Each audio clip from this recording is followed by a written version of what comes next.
I think I just left this on because I felt like I was too tired at that point to like elaborate on the game. So I just didn't want to like go to any cutscene or anything, because I would just not be like energetic to like talk about it. Not that like, I feel like with this game, unlike with something like Nier Automata, I feel like the more playthroughs I do, the less I have to say. Unlike with Nier, where the more I played the game, actually the more I wanted to say. Then again, I played only technically 2 playthroughs of Nier Automata. Like, if we are being like... Well, I mean... It kind of depends how you look at it, but... You know, it's like... I did 7, I guess, technically, like, new game cycles where the credits roll, right? 6 of them being, like, 2 entire full playthroughs of, like, all of the endings, back-to-back. And one of them being, the first over-leveled A playthrough that I like to dub it. My first, like, experience with the game.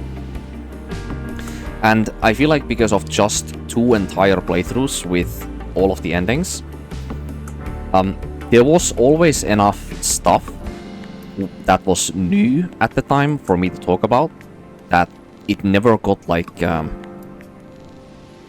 of like repetitive for me. Because like on A playthrough we see everything from 2B's perspective, so you know there's a lot to talk about from just what happens in the game and the side missions and stuff. And then on the 9S playthrough, the side missions and the side content scales very heavily later into the game, so you're not supposed to like do everything on A playthrough. So that gives a lot to talk about on the 9S playthrough compared to the 2B playthrough, which you don't get to probably experience on the 2B playthrough, so you have a lot of new stuff to talk about and to think about. And then obviously you have the scenes with 9S where you are able to like, you know, hear 9S's thoughts of stuff. Like how he like literally reads what the machines say and stuff. And then obviously parts of the playthrough are just fully different compared to the first playthrough. So like it doesn't get like boring because of that. They'll like find new stuff to talk about. And then the C playthrough is just completely different from the A and B playthrough altogether. So yeah. So altogether, what I'm saying here is I experienced all of the game's like narrative content, I guess, twice only. So it never got boring to me, or like I never found it a thing in the game or a part in the game where I felt like there was not something I wanted to talk about. But I also felt like that even if I would have played the game the 3rd time as well. Like I remember when I played finished the 2nd playthrough and I was in the credits and I was talking to myself, like, well, talking to the audience, I suppose. Yeah, it's like talking to a wall when nobody's there. Yeah, when I was saying that I would easily and very pleasantly play another playthrough of the game. Literally like 3 entire full like playthrough cycles from start to finish. I would easily have done it just like that.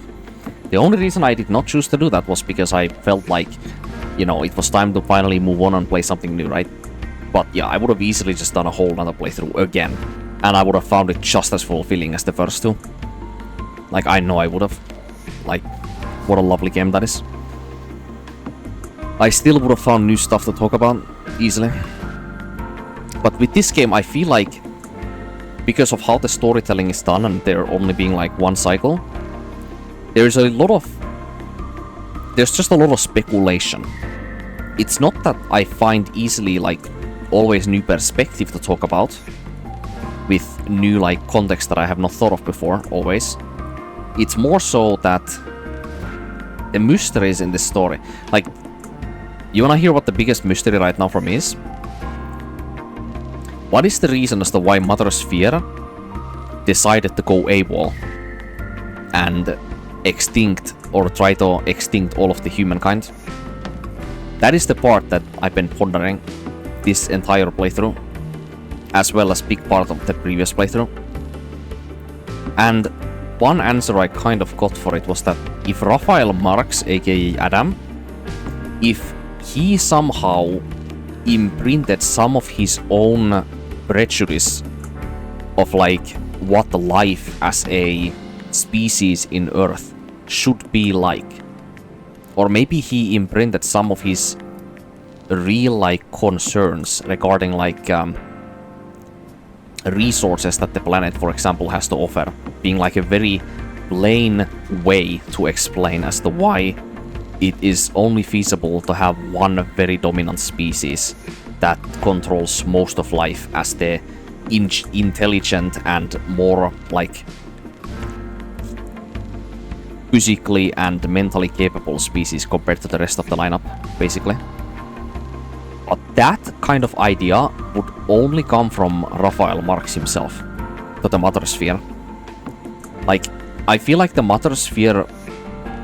There is another idea also, and that is maybe... What if the Matter Sphere was imprinted with some of the strongest personality traits of Raphael Marks?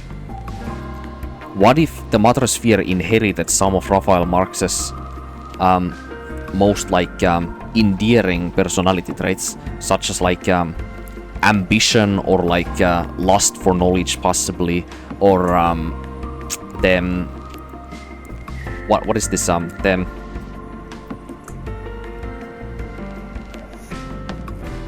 the incapability of accepting what is and being able to be optimistic to imagine what could be if you put enough effort to it. So it's like this kind of, like, obviously many researchers have like some unanimous like qualities around them, and all like, you know, great people throughout history who are like inventors, you know, they share a lot of common traits with each other, and I feel like some of those could be the reason as to, if inherited by the Mother Sphere, she could like deduce at some point that trying to live in harmony with another dominant species is just not feasible for her and the species that she's trying to create at that point.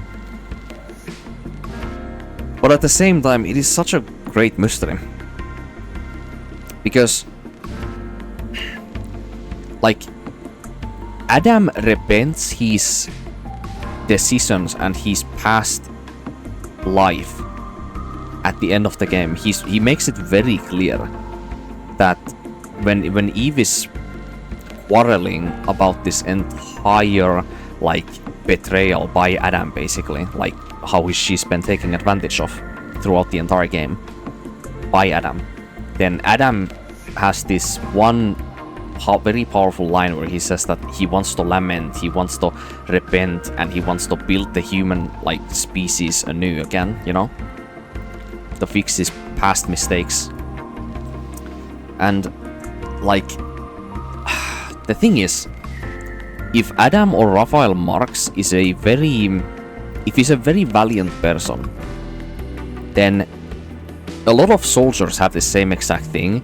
It's like, you know, kind of like a lot of the like empowering factor when it comes to like being somebody on the front lines, or as a bastion of hope, I guess you could say, is being able to protect people who are weaker than you, who are possibly incapable of fighting or defending for themselves, kind of thing. So maybe somebody like Raphael Marks just gets a significant amount of satisfaction and the feeling of like acceptance for what he has done in the past, possibly, by trying to do everything in his possible power to try to fix what has happened, even if he is not the cause of it. Now that's a big one, because that would indicate that he would take humankind's like struggle as like a personal responsibility for him to try to correct, even if he personally does not feel like he was the main cause of it all.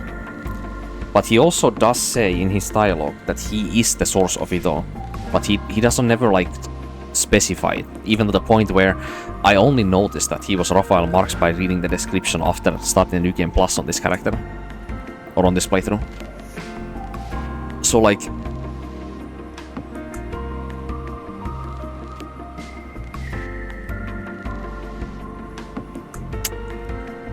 is he just taking something that is quite a bit over his head as his personal responsibility, Or is he actually repenting for some decisions that he did in the past, like inserting some kind of like hidden agenda to Mother Sphere as what kind of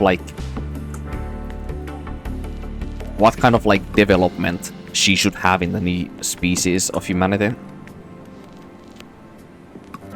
Because if it's either one, then both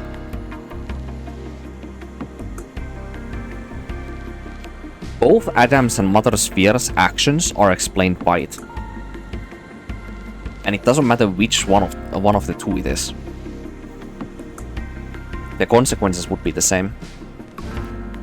But that is something that has been bugging me, nagging me this entire and the previous playthrough. And we're just never gonna get an answer to that, really.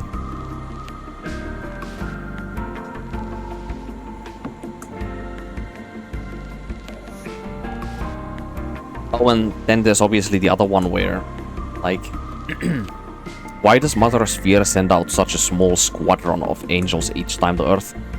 But I think part of the reason as to why that is, first one is resources.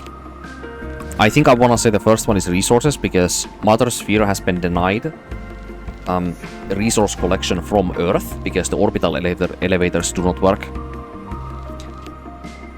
So it's hard for her to get new resources to build the angels and send them, which is the reason as to why she's almost like rationing her like warriors that she's sending to Earth. That's the reason as to why she's only sending like, I guess, handful as the game calls it each time they deployed some of them. And another reason could also be is that because Mother Sphere knows that the Elder Knight Hiba is basically her creator, her father, like Raphael Marks, then maybe by sending handfuls of those angels at times nearby where the Elder Knight Hiba is, nearby the nest area where this game takes place in, then maybe she feels that if one of them or some of them finally succeed in their mission, then concentrating that power next to the most important source is obviously a very logical thing to do. Because if they do succeed at their mission, then the highest possibility that they have to succeed with the small amount of resources they have is by doing exactly the way they do it. But you know, there could be another reason as well. You know how, like, we keep collecting the memory sticks of the Legionnaires as well as the previous angels throughout the game? What if the reason as to why there is such a scarcity of the angels is a combination of the resources, yes, but what if the memory sticks that we keep sending, or would send to Mother Sphere, what if they are rewritten? And the memories there are actually deleted. So, because Mother Sphere has lied to us several times throughout this entire story, she's trying to get certain, like, actions to happen. Like, she's looking for certain consequences. But her that's her intent, you know? But she lies to us so that we have a stronger motivation to complete the mission. So it's a lot the same as with your androids in Nier Automata then. But yeah, let's not go talk about that stuff now. Stay on the subject. So, what if the memories that have been sent to Mother Sphere, they are rewritten and they are used for brand new memories on the angels? It's literally in the ending, like, names of the game. There's the cost of new memories and there is the new memories ending. What if those are a reference to the idea that the memory sticks on the characters that we keep seeing and sending throughout the game are defined by our choice to either send the memory sticks back to Mother Sphere or not send them back to Mother Sphere? I know that connection can be a bit of a reach, but taking the other context into account, it does not sound like such a crazy idea. And that could be the reason as to why there is such a scarcity of the angels and why their memory is wiped and why they have, like, such like, why they are such like ignorant like people compared to like the androids that live on Earth outside of like, you know, not having a real like upbringing or experiencing like the real human emotions in this like hell of a landscape and struggle that they keep living throughout every single day in the story. Yo, you're not even looking at me, by the way. She's looking to the left of me or the right of me. She's not even looking at me. Anyway, like, yeah. But another easy explanation as to why the angels are as, you know, as auspicious, as like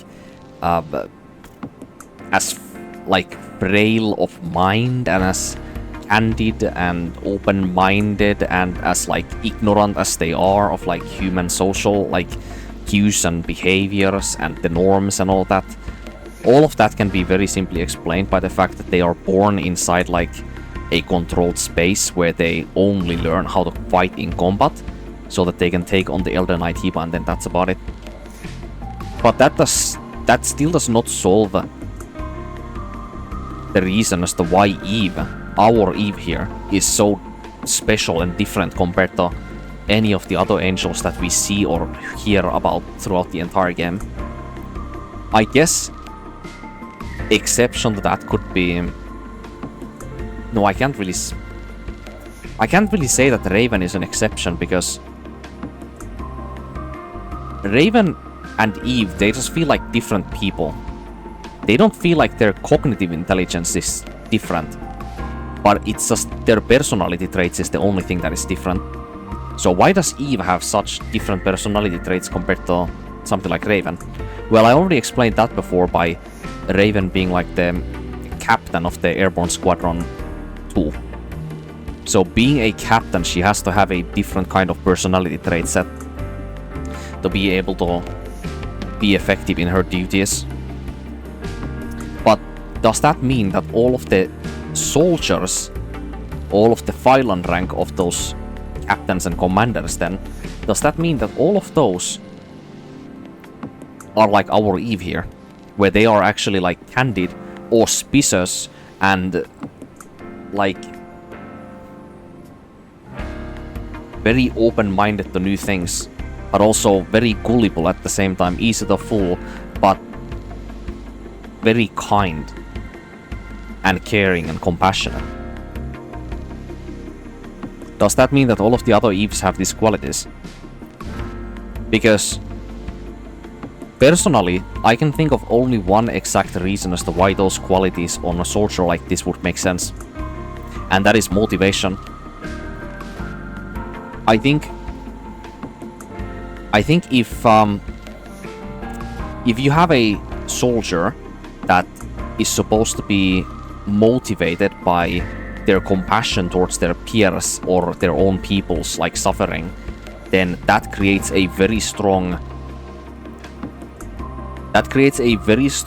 motivation for them to keep pushing on their duties and fulfill their mission with even more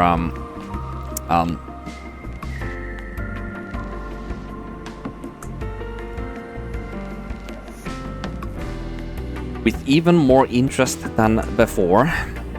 That could be one reason why. But at the same time, having feelings like this is very conflicting. Because when you have somebody who is this, I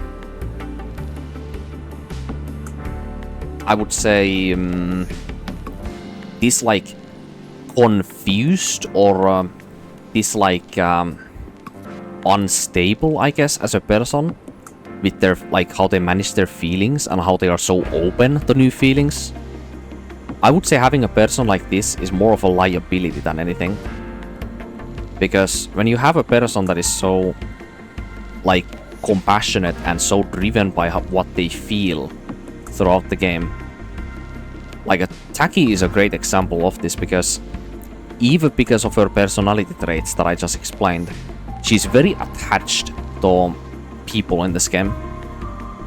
Like she has that kind of very powerful attachment to her Captain Taki in this game, even though we barely get any screen time between the two.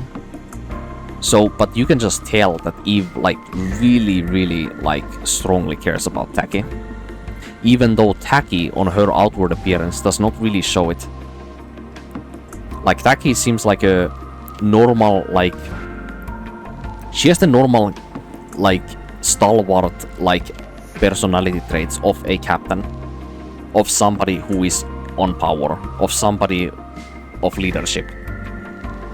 But Eve, around Taki, is treating her presence like she's, like, her best, like, bestest and only friend possibly even in the entire world at the start of the game. Like, they actually feel very close from Eve's perspective. But Taki does not feel the same. Eve feels very close to Taki, but Taki does not feel very close to Eve, it seems. So, with all of that taken together, if all of the Eve Protocol's normal members are like our Eve, that would just be a massive liability for, like, not succeeding on this mission.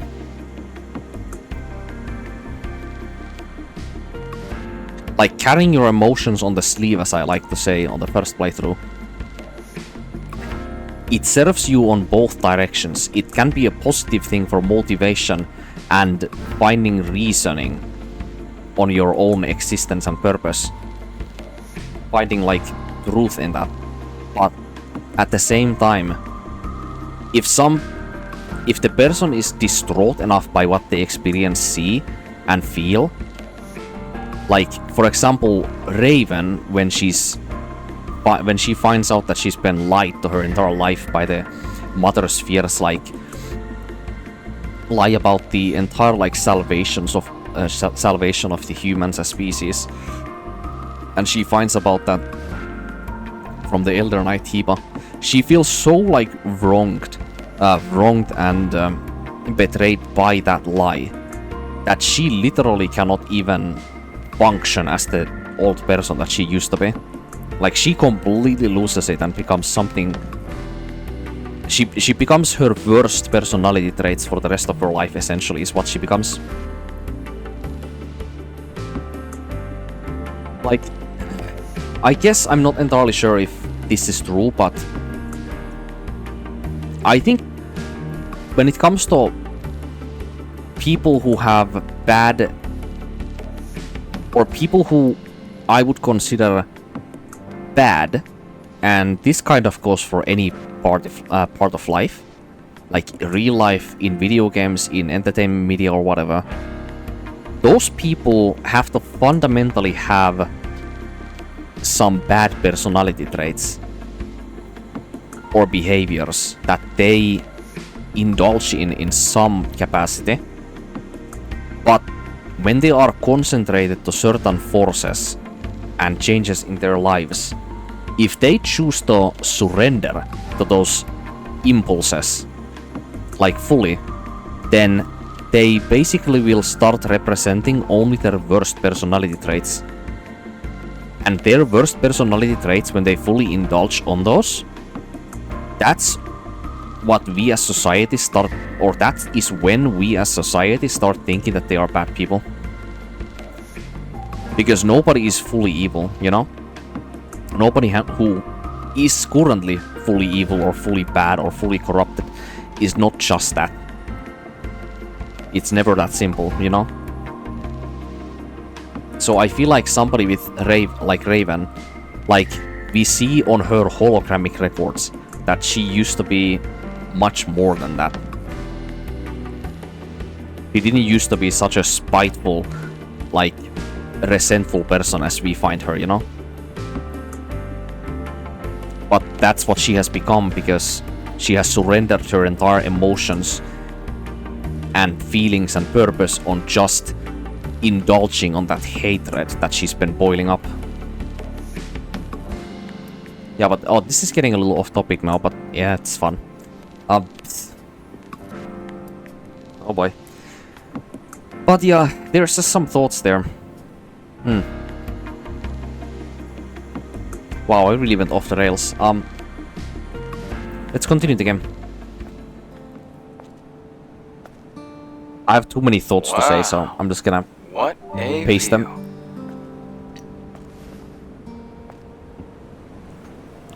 I wonder what it looked like before the war. What do you think it looked like? Lots of upright buildings, well-manicured Well, flora, probably living people. upright buildings, well-manicured flora, I've and heard this line a couple living times. people. That's it? You have You have no no imagination. Then again, I guess you've never been here before. Imagine bustling streets, Imagine bustling streets, Crystal clean air. and people smiling everywhere you look. Have you ever seen something like that before, Adam? Yes, a long time ago. I really hate that you have to have the symbol of legacy earrings on to be able to use that one special tacky mode, the fusion mode, I guess. Eve, are you ready to leave? I just wanted to imagine what you were telling me. It's hard to imagine. Let's go.